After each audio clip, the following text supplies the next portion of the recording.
हमने कल क्या पढ़ा था? Capacity of parties to enter into a contract. कितने लोग कॉन्ट्रैक्ट कर सकते हैं सर? 3 लोगों के अलावा सब लोग कॉन्ट्रैक्ट कर सकते हैं। वो 3 लोग कौन कौन से हैं जी? minor, disqualified by law and unsound mind. Sir minor क्या होता है? आप जी साथ वाले भाई, जो अंडर 18 है जो उसको माइनर कहते हैं। अगर पेरेंट्स है तो 18 और अगर गार्डियन है पर वो 21 है तो गार्डियन अपॉइंटेड बाय लॉ का क्या मतलब होता है सर? उसके रिलेटिव्स होते हैं और उसमें उनके पेरेंट्स अवेलेबल नहीं होते। ठीक है जी। अगर पेरेंट्स जिंदा हैं और पेरेंट्स दूर हैं और गार्डियन अपॉइंट किया है कोर्ट ने क्योंकि उसके पेरेंट्स अवेलेबल नहीं है, तो क्या उनकी एज ऑफ मेजोरिटी क्या होगी? 21। अगर 22 साल का हो जाए तो फिर मेजर नहीं रहेगा जी। अच्छा फिर भी रहेगा, यानी कि 21 और मोर। ओके ठीक है जी। एग्रीमेंट विद माइनर क्या स्टेटस है बेटा उसका? लास्ट जी, void ab initio. Void ab initio का मतलब क्या होता है सर? इनिशियली गलत होता है। सर एग्रीमेंट गलत है या कॉन्ट्रैक्ट गलत है? एग्रीमेंट गलत है। अच्छा बेटा आप मुझे बताइए कि अगर माइनर झूठ बोल दे कि जी मैं मेजर हूं, तो क्या उसको मान लेंगे? आप रूल ऑफ एस्टॉपल एक चीज होता है, आप बताएंगे प्लीज? जी आप पीछे वाली नहीं बेटा, ये मास्क जिन्होंने पहना हुआ है आपने नहीं पुत्र, पीछे वाले ने भी मास्क पहना हुआ है। हाँ जी, रूल ऑफ एस्टॉपल कल आई थी आप। रूल ऑफ एस्टॉपल क्या चीज है?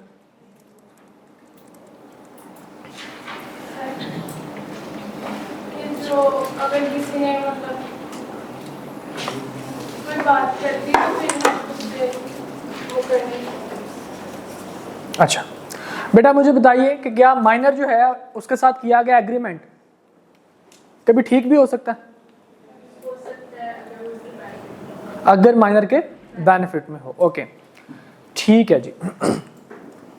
आगे चलते हैं जी हम लोग, और उसमें फिर हम देखते हैं कि आज की क्लास में हमने सीखना है जो अनसाउंड माइंड बंदा है। देखिए जी, हमने कल डिस्कस किया था कि कौन बंदा कॉन्ट्रैक्ट नहीं कर सकता। Number 1 minor. माइनर के क्या लीगल कॉन्सिक्वेंसेस हो सकते हैं माइनर के साथ एग्रीमेंट करने के, वो हम लोगों ने डिस्कस कर लिए थे। आज की क्लास में हम लोग डिस्कस करने जा रहे हैं कि जनाब अनसाउंड माइंड बंदा भी एक ऐसा है, एक ऐसी पर्सनैलिटी है जिसके साथ आप कॉन्ट्रैक्ट एग्रीमेंट नहीं कर सकते। ठीक है, तो यहां पे हम देखते हैं जनाब what do you mean by unsound mind.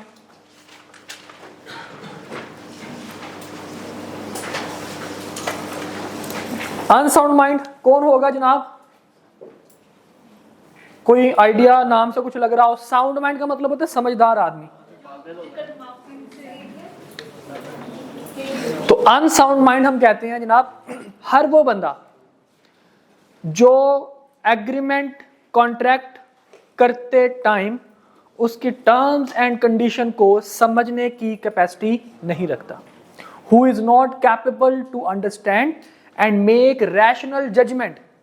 दो चीजें हैं इसमें, एक तो टर्म्स एंड कंडीशन को अंडरस्टैंड करना और उसके बारे में फिर एक रैशनल जजमेंट। रैशनल जजमेंट का मतलब होता है जो आपके पास बिल्कुल अपने फायदे के बंदा बात जो सोच रहा होता है। ठीक है जी, रैशनल जजमेंट और अंडरस्टैंडिंग, ये दो चीजें अगर कोई बंदा कॉन्ट्रैक्ट के पॉइंट ऑफ व्यू से कर सकता है तो हम मान लेंगे कि वो साउंड माइंड है। अगर नहीं कर सकता तो फिर वो क्या कहलाएगा? Unsound mind. तो यहां पे हम लिख देते हैं जनाब a person who is not capable to understand terms and conditions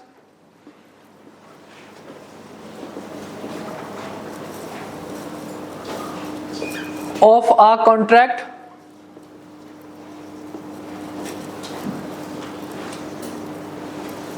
and unable make a rational judgment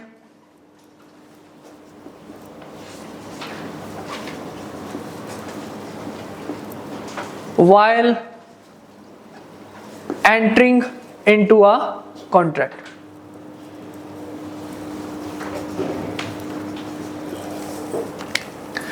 जो कॉन्ट्रैक्ट की टर्म्स एंड कंडीशन को अंडरस्टैंड करने के काबिल नहीं है, ठीक है, और दूसरा, और इसी के साथ क्या है कि वो रैशनल जजमेंट नहीं बना सकता, मतलब एक अकलमंदाना फैसला नहीं वो ले सकता, ठीक है, कॉन्ट्रैक्ट करते हुए। हम क्या कहेंगे, ये बंदा कौन है, is called unsound mind person.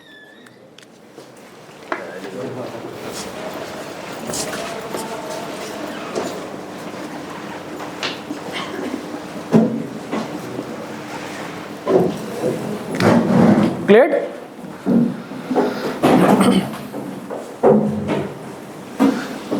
तो जनाब यहां पे अनसाउंड माइंड पर्सन को बड़ा जनरली उसने एक्सप्लेन कर दिया कि जनाब हर वो बंदा जो कि ना तो कैपेबल है इस चीज के लिए कि वो टर्म्स एंड कंडीशन को समझ सके कि मेरे साथ कंडीशन क्या रखी जा रही है।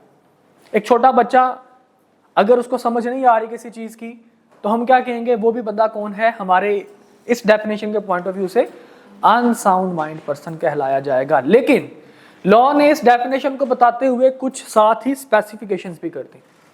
लॉ ने कहा कि जनाब आपके पास जो अनसाउंड माइंड पर्सन है वो होते हैं 3 तरह के, ठीक है, ताकि कंफ्यूजन ना हो इसमें। फिर कोई बंदा ये भी तो कल कलां को कह सकता है कि सर अगर कोई बंदा इंग्लिश नहीं समझ सकता, कोई बंदा जिसको उर्दू समझ नहीं आती, उसके साथ आप एग्रीमेंट कर लें उर्दू में या इंग्लिश में, तो वो फिर अनसाउंड माइंड बंदा होगा। आपके माइंड में ये बात आ सकती है, क्योंकि वो तो ना तो टर्म्स एंड कंडीशन को समझेगा, जब इनको समझेगा नहीं तो रैशनल जजमेंट वो कर भी नहीं सकेगा। तो इसीलिए लॉ ने साथ ही स्पेसिफाई कर दिया, क्या, लॉ ने कहा कि जनाब 3 किस्म के लोग जो हैं वो आपके पास अनसाउंड माइंड की कैटेगरी में आते हैं। और वो कौन से लोग हैं, इसने कहा जनाब एक होता है स्पेसिफिक पर्सन या स्पेशल पर्सन, जिनको हम लोग कहते हैं इडियट, जो कि कभी भी दिमाग उनका ठीक नहीं होता, जो बचपन से ही स्पेशल या बचपन से ही अनसाउंड माइंड होते हैं, अनसाउंड माइंड बाय बर्थ, उनको हम लोग क्या कहते हैं, इडियट या special persons. Clear? Second number पे हमारे पास आता है जनाब लुनेटिक। लुनेटिक का मतलब होता है ये वो वाले लोग हैं जो कभी कभार ठीक होते हैं, यानी कि इनको एक स्पेसिफिक बीमारी है दिमाग की, जो दरमियान में इंटरवल होता है साउंड माइंडनेस का। Occasionally sound mind but ऑफनली unsound mind, जो ज्यादातर क्या रहते हैं, अनसाउंड माइंड रहते हैं, लेकिन कभी कभार दरमियान में उनका दिमाग काम करना शुरू कर देता है। इस तरह के बहुत सारे लोग हैं जो आपको पागलखानों में मिलेंगे, ठीक है? नहीं, हम सिर्फ माइंड की बात कर रहे हैं, हम सिर्फ माइंड की बात कर रहे हैं। लुनेट यहाँ पे इडियट का मतलब, देखिए इडियट का मतलब ये होता है, जिसको आप अक्सर देखते होंगे कि कुछ लोग होते हैं स्पेशल बच्चे, जिनको हम लोग कहते हैं, वो बेचारे, जिनको पंजाबी में साइन लोग कहते हैं हम लोग, ठीक है? अब वो जो साइन लोग होते हैं, अगर आप थोड़ा सा गौर करें, उन तमाम लोगों की शक्लें सेम होती हैं, उन तमाम लोगों के जो फेसेस हैं वो सेम होते हैं।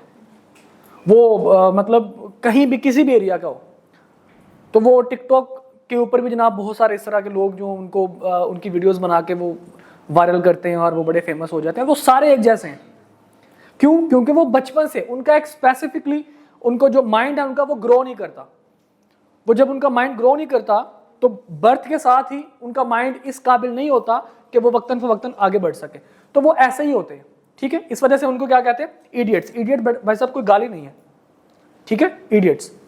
इसके बाद लुनेटिक, ये आपको मिलेंगे पागलखानों में, जहां पे आपको एक टाइम पे 5 मिनट के लिए लगेगा, हंस लो भाई हंस लो, कोई बात नहीं, 5 मिनट के लिए गजनी कह सकते हैं, गजनी, बिल्कुल। 5 मिनट के लिए आपको लगेगा कि जनाब ये बंदे को एम पागलखाने में रखा हुआ है। और जैसे एक लतीफा था ना, वो कहते जी, एक बंदा जाता है डॉक्टर से, पूछता है कि डॉक्टर साहब आप को कैसे पता चलता है कि एक कोई बंदा पागल है, ये ठीक है पागल खाने में? तो डॉक्टर कहता है जी, जब हमें थोड़ा सा डाउट होता है ना कि बंदा ठीक हो गया, तो हम करते ये हैं कि हम उसको एक क्वेश्चन पूछते हैं। क्या क्वेश्चन पूछते हैं? कहता जी एक वॉशिंग मशीन है, तो उसके अंदर पानी भरा हुआ है, तो एक टब है, एक बाल्टी है और एक वो डिब्बा है, तो मशीन में से आपने पानी निकालना है, तो कैसे निकालेंगे? तो कहता है जी जो पागल होता है, जो सियाना बंदा होता है वो सही जवाब दे देता है, जो पागल होता है वो कहता है जी बाल्टी से पानी निकालना शुरू कर देंगे। हमें पता चल जाता पागल है। वो कहता है जी नहीं सॉरी डब्बे से पानी निकालना शुरू कर देंगे। कहता है जी मैं पता चल जाता कि वो पागल है कि डब्बे से पानी निकाल रहा है। तो वो कहता है जी हाँ बिल्कुल ठीक है ये, हालांकि सियाना बंदा अगर हो तो वो बाल्टी से पानी निकालेगा, जल्दी पानी निकले। नहीं वो ड्रेन, कहता है जी वो ड्रेन होती है, बेटा इसको बेड नंबर 12 पे ले जाओ। तो मतलब कि कभी कभार लगता है पागल खानों वाले लोगों से, पागलों से आप बात करें तो आपको लगेगा कि ये बंदा ठीक है, इसको एम रखा हुआ है, लेकिन अगले ही 5 मिनट के बाद आपको पता चलता है कि नहीं अच्छा किया, इसको यहाँ पे रखा हुआ है, अभी इसका दिमाग ठीक नहीं है। क्योंकि दरमियान में इंटरवल आता है कि जिसमें वो समझा जाता है कि ये कौन लोग हैं। ये कभी कभार जो है वो साउंड माइंड होते हैं, लेकिन ज्यादातर ये कौन लोग होते हैं? ये अनसाउंड माइंड। इसको मैं साथ साथ मेंशन कर देता हूं थोड़ा सा। ये कौन से लोग हैं जनाब?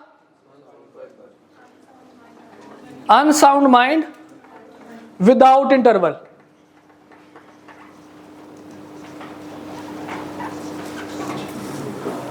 By birth. ये कौन लोग हैं?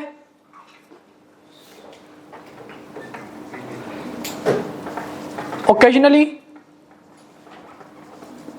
साउंड माइंड बट ऑफनली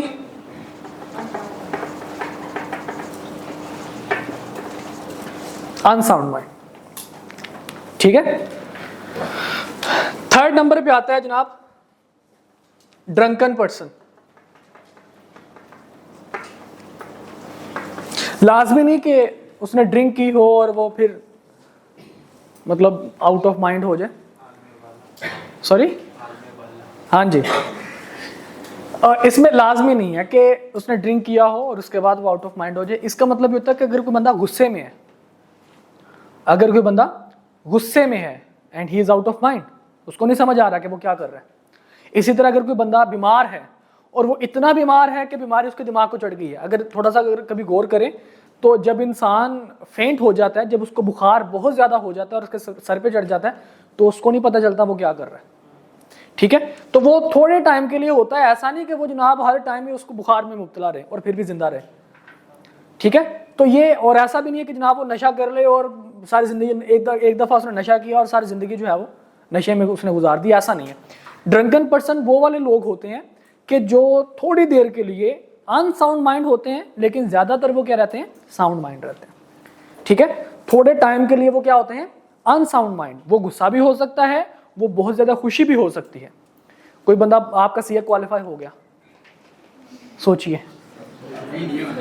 यकीन कीजिए मेरा हुआ, मैंने दोस्तों से कहना शुरू कर दिया, मैंने कहा जा तुझे पीसी में पार्टी, तुझे मुनाल में पार्टी, फिक्र नहीं करनी मेरे भाई, जनाब आज जाके जो है ना वो दुम्बा जो है ना वो दम पुख्त वो खाएंगे। तो कोई 50 लोगों से मैंने कमिटमेंट्स कर ली। फिर जब मैं फिर जनाब जब मैं थोड़ा सा होश में आया, मैंने कहा भाई मैंने क्या की बात, मैंने कहा तुम्हें मैंने क्या कहा था? तुमने कहा था मुनाल में। कहा नहीं नहीं ऐसा मजाक नहीं है यार, मतलब क्या हो गया भाई, इतनी तो मेरी सैलरी नहीं है जितने तुम लोगों को मैंने पार्टीज के वादे कर दिए हैं। तो इंसान जब ज़्यादा खुश हो जाए या इंसान जो है वो बहुत गुस्से में हो या बहुत ज़्यादा दुखी हो, मतलब ऐसी वो स्टेबल कंडीशन में ना हो कि वो चीज़ों को अंडरस्टैंड करे वो क्या कर रहा है, रैशनल जजमेंट ना कर सके, तो हम क्या कहेंगे? That person is called drunken person. Sorry, बोलो बोलो बोलो। मैं तो गुस्से में कौन पार्टी का वादा करता? नहीं, पार्टी का वादा गुस्से में कोई नहीं करता। आपको शायद इस चीज़ का आपको पता है कि मतलब फ़िका 2 हैं बड़ी, 3, मतलब वो डिफरेंट किस्म के, मैं नॉर्मली चीज़ों में पढ़ता नहीं हूँ। तो फ़िका जाफरिया एक हमारी एक फ़िका है। फ़िका जाफरिया के अंदर हम कहते हैं कि अगर किसी बंदे ने तलाक कह दिया ना 3 दफ़ा, तलाक तलाक तलाक, इवन लिख के भी दे दिया, तो तलाक हो जाती है हस्बैंड वाइफ के दरमियान। एक दफ़ा खड़े को कह दिया जाओ तो मैं तलाक है तलाक है तलाक है, तो तलाक हो गए। ये फ़िका जाफरिया के अंदर, मैं सिंगल हूं, मैं इस वजह से कह सकता हूं। तो फ़िका जाफरिया में ऐसा नहीं है। ये फ़िका हनफिया में है। फ़िका जाफरिया में कैसा है? फ़िका जाफरिया के लिए कुछ कंडीशंस हैं। फ़िका जाफरिया वाले ये कहते हैं कि अगर जिस तरह से निकाह होता है तलाक भी वैसे ही होती है। मतलब तलाक के बाकायदा सीगे होते हैं, तलाक के बाकायदा गवाह होते हैं, और सबसे पहली बात ये देखी जाती है कि जो तलाक है उसमें इंसान वो तहम्मुल है, यानी कि स्टेबल है, या वो बंदा गुस्से की सिचुएशन में। अगर वो बंदा गुस्से में तलाक दे रहा है तो पहली ही कंडीशन वो फुलफिल नहीं करता, क्योंकि गुस्से में जब बंदा तलाक देगा तो that would be called drunken person. ठीक है, तो गुस्से में इंसान नफरत के ऐसे अल्फाज बोल देता है कि जो बाद में उसको याद आते हैं कि नहीं यार ये तो मैंने गलत किया था, और फिर वो पाँव पकड़ता है और पता नहीं क्या कुछ करता है। चलो कोई नहीं, खैर है, छोड़ दो, माफ कर दो, वो गुस्से में था, पता नहीं चला।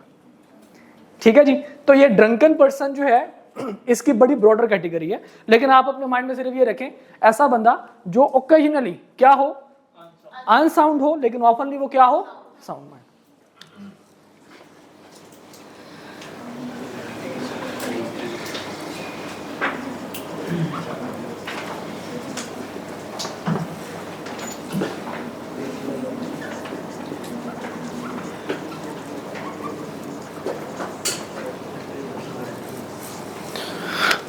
ओके जी, कैटेगरी समझ आ गई बेटा? अभी वैसे मैंने इसमें कुछ और भी लिखना था। अच्छा, धमकी दे रही हो? लिखें जरा, इतनी जरूरत आपकी। ओके जी, तो बेटा ये तीन जो है वो आपके पास टाइप्स हैं, कैटेगरीज हैं अनसाउंड माइंड की। अब इनकी लीगैलिटी भी डिफरेंट है थोड़ी सी। क्या डिफरेंट है? अगर आप किसी स्पेशल बंदे के साथ एग्रीमेंट करते हैं, किसी इडियट के साथ अगर आप एग्रीमेंट करते हो और कोर्ट में यह साबित हो जाता है क्या कि जनाब ये इडियट है, तो क्या होगा? It would be void ab initio. Void ab initio. Okay, इसमें याद रखिएगा आपने कोर्ट में साबित नहीं करना, आप क्योंकि वकील नहीं है, ठीक है, आप जज हैं, केस आपके सामने आएगा, आपने उसके ऊपर जजमेंट देनी है कि इस सिनेरियो के अंदर लॉ हमें क्या कहता है। आपने ये सिनेरियो नहीं बनाना, ठीक है। तो इस वजह से हम इस डिटेल में नहीं जाएंगे कि कैसे साबित करना है, कैसे नहीं साबित करना। क्लियर? तो हम कहते हैं जनाब आपके पास जो स्पेशल पर्सन या फिर जो इडियट्स हैं, अगर आप उनके साथ एग्रीमेंट करेंगे तो वो एग्रीमेंट क्या होगा? वॉइड एब इनिशियो होगा। ओके, अच्छा, अनसाउंड माइंड बंदे के साथ अगर आप एग्रीमेंट करेंगे तो वो होता ही नॉर्मली वॉइड एब इनिशियो है। तो इसके साथ किसी भी सिचुएशन में, किसी भी हाल में आप एग्रीमेंट करें तो वो वॉइड एब इनिशियो होगा। जहां पे आती है बात लुनेटिक की, occasionally sound mind but ऑफनली unsound mind, तो लॉ कहता है कि जिस टाइम में, जिस इंटरवल में ये साउंड माइंड था, आप उस टाइम पे इसके साथ कॉन्ट्रैक्ट कर सकते हैं।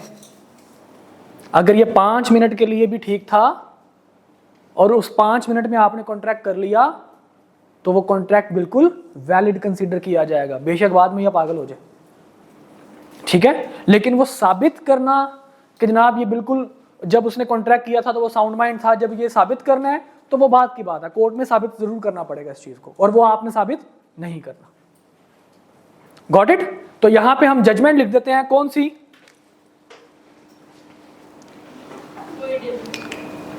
Not voidable contract is valid during sound mindness.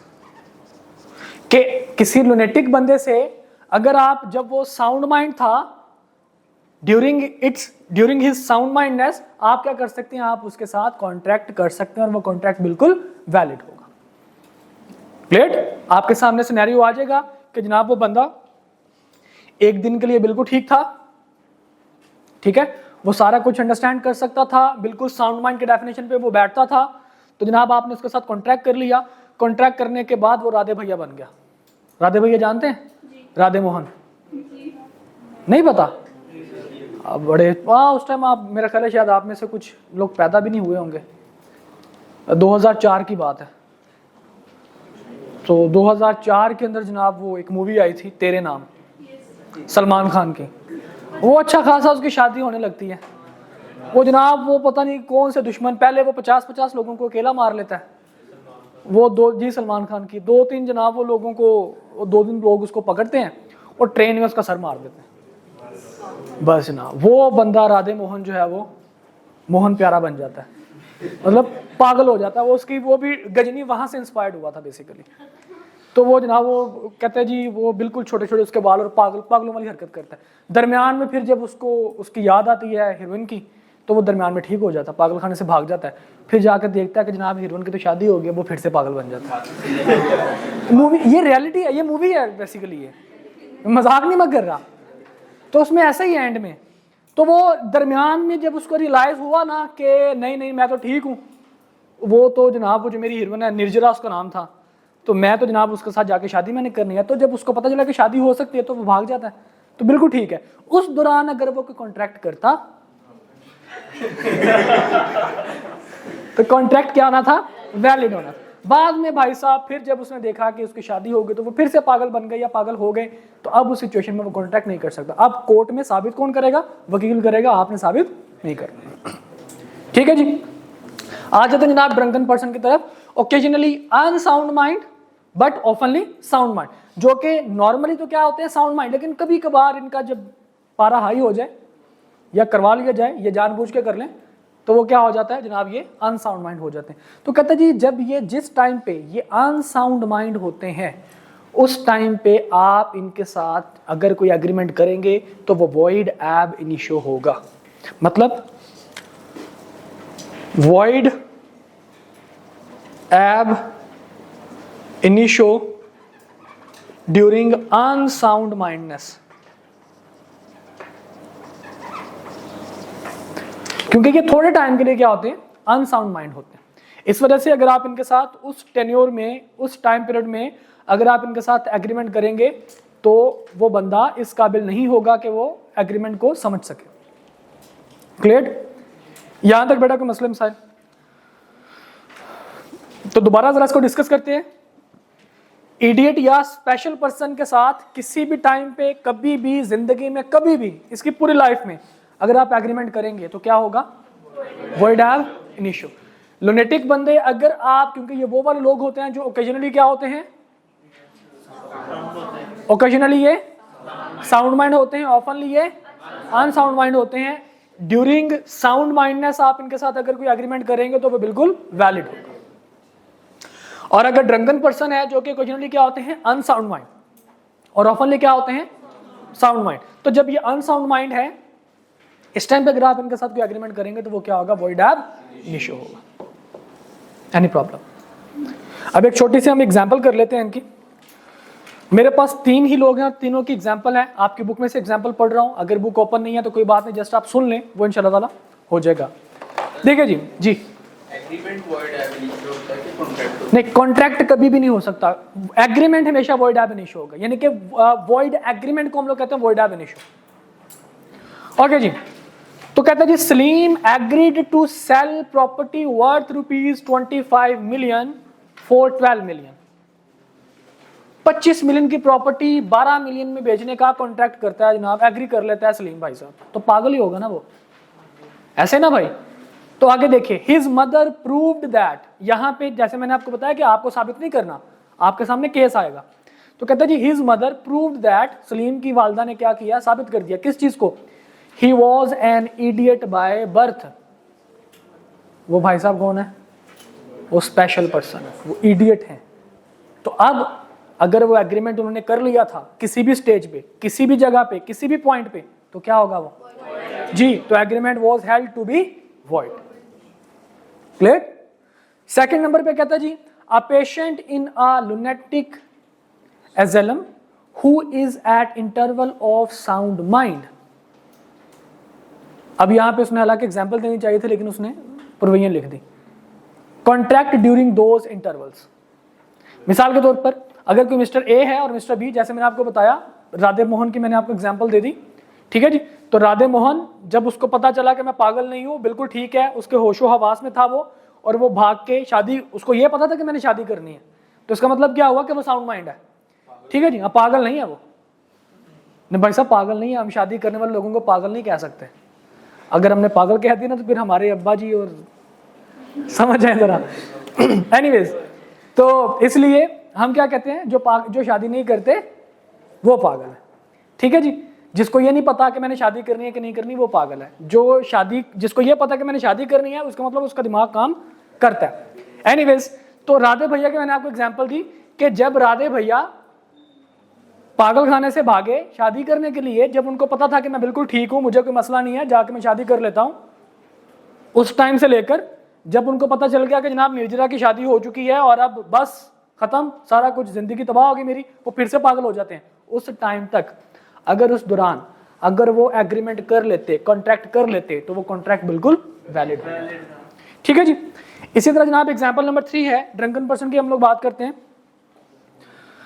A sane man who is so delirious from fever or who is so drunk that he cannot understand the terms of contract or form a rational judgment as to its effect on his interest cannot enter into contract while such delirium or drunkenness lasts।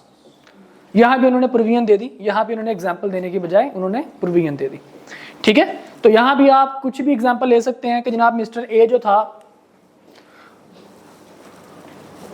और mister B, इसकी भी एक movie है, आप लोगों को नहीं पता होगा, वो मेरे भी पैदा होने से पहले की मूवी है, नसीब नाम था, गोविंदा की मूवी थी, देखिए कुछ ओके, नसीब मूवी का नाम था, नसीब, और गोविंदा की मूवी थी। उस मूवी में क्या होता है, उस मूवी में वो दिखाता है जनाब वो रात के टाइम गोविंदा जो है वो उसको भी लड़की छोड़ जाती है, वो बड़ा गरीब सा होता है, फिर बाहर के मुल्क में जाता है और फिर बड़ा पैसा कमा के अमीर बंदा बन के वापस आता है और पता चलता है जनाब जिसके लिए वो पैसा कमा के लाया था वो तो उसकी शादी किसी और से होगी। मजे की बात बताऊं, जिसके साथ उसकी शादी होती है ना वो चार्टर्ड अकाउंटेंट होता है तो एम्प्लॉय होता है उसका, और उसका एम्प्लॉय होता है गोविंदा का। तो मतलब बिजनेसमैन और चार्टर्ड अकाउंटेंट में बड़ा फर्क है। अगर चार्टर्ड अकाउंटेंट बिजनेसमैन बन जाए तो फिर क्या ही बात है। एनीवेज, तो होता ही है जनाब, वो फिर आके शराबें पीता है और पता नहीं क्या कुछ नशा करता है। वो रात के टाइम खुद नशा करके खुदकुशी करने के लिए जाता है, तो उसको एक आदमी बचा लेता है। हाँ, वो उसको जनाब एक आदमी बचा लेता है, तो फिर वो वहां पे उसको घर ले आता है और आके कहता है जनाब मेरे गरीब दोस्त तुमने मेरी जान बचाई है, हाँ तुम बहुत अच्छे हो, तुम मेरे पास रहो, ये घर तुम्हारा, ये सारी की सारी जायदाद तुम्हारी, सारा कुछ। उसको अपने बेड पे सुलाता है, खुद वो नीचे सोता है, उसके जनाब जूते वो खुद उतारता है और जनाब वो कहता है तुम यहाँ पे लेट जाओ, खाना शाना उसको खिलाता है पेट भर के, और फिर सुबह जो है वो नीचे, जब वो सुबह उठता है उसको ठुड्डे मार के उसको बाहर निकालता है। अगले दिन फिर ऐसा ही होता है, रात को नशा करके वो उसको फिर घर ले आता है। तो वो 3-4 दिन ऐसे ही करता है। तो वो जो टाइम होता है जिसमें वो कॉन्ट्रैक्ट एग्रीमेंट कर रहा होता है कि ये सारी जायदाद तुम्हारी, ये मेरा घर तुम्हारा, वो कौन सी सिचुएशन होती है, ड्रंकन पर्सन। उसमें वो जो भी एग्रीमेंट कर रहा होता है, जो भी बातें कर रहा होता है, वो सारी की सारी क्या होती हैं, वॉइड एबोलिशन। क्लियर, समझ आ गई बात की। तो मैंने मूवीज बहुत सारे देखी हैं, लेकिन उनमें से केस स्टडीज भी हमने जज की हैं। जी बेटा, ऑल ओके, चलें जी आगे, यहां तक मसला मिसाइल ओके जी। आगे चलते हैं जनाब, हम तीसरी कैटेगरी में चलते हैं जो कि कॉन्ट्रैक्ट नहीं कर सकते, और वो कौन भाई साहब है जी, disqualified by law.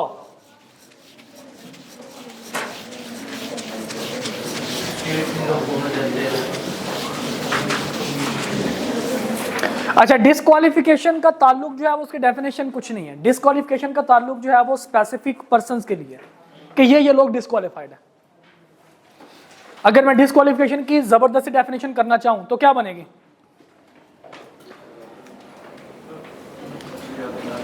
Who are restrained to enter into contract by law, जिसको कानून मना करते हैं कि तुम कॉन्ट्रैक्ट नहीं कर सकते।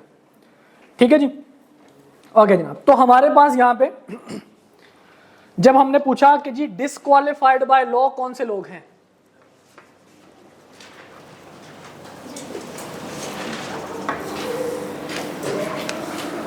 तो उसने कहा जी 4 किस्म के लोग हैं। 4 किस्म के लोग कानून की नजर में डिस्क्वालिफाइड हैं, वो कॉन्ट्रैक्ट एग्रीमेंट नहीं कर सकते। हमने कहा जी बताइए कौन से लोग हैं। तो भाई साहब ने कहा जी सबसे पहला है एलियन एनिमी। याद है मैंने पूछा था जादू, एलियन का मतलब क्या होता है?